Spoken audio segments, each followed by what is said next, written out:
there are limits to what Zhou Mingwei can do. In May 2008, the Sichuan earthquake demolished most of its fertilizer plant. With just one very basic production line still standing, he needs $3 million to rebuild the business and keep hold of his customers in the US, Europe and India. We talked to the bank, but after the earthquake, they've been focused on so many other issues. We have to deal with this by ourselves.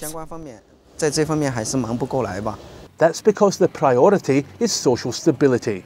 While near normality has returned to the big cities, the county towns are on a knife edge. Sichuan's potential investors like Cisco and General Electric aren't likely to settle here, no matter how good the barber. In communities near the mountains, the economy has all but collapsed, not to mention over 4 million dwellings. Most homeless families now have a small room in a prefabricated unit, though in some rural areas you'll still find bitter locals braced for the cold damp winter living in makeshift shacks. In Loshui, less than a mile from Mr. Zhou's factory, there's a lot of cheering up to do. 90% of the homes are unsafe for habitation. Jobs are scarce. There are no government handouts. People have to find work or live off any savings.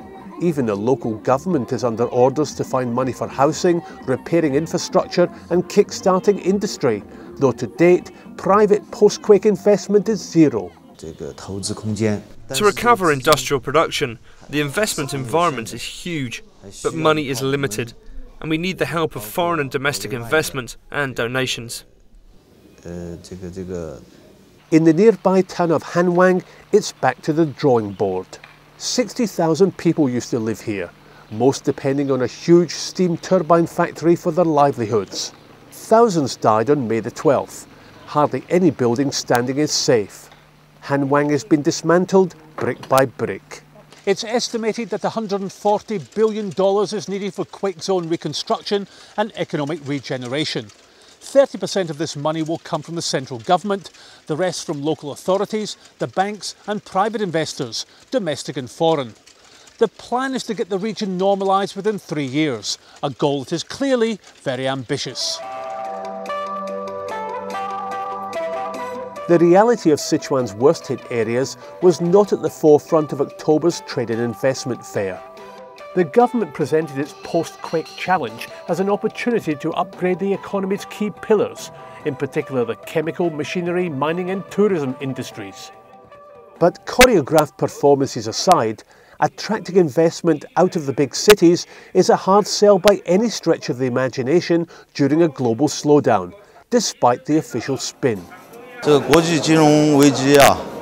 The global financial crisis has affected our ability to attract foreign investment.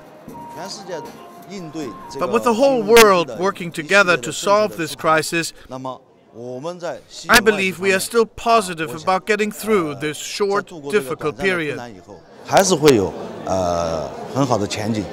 However, it would be inaccurate to suggest that those directly affected are totally helpless.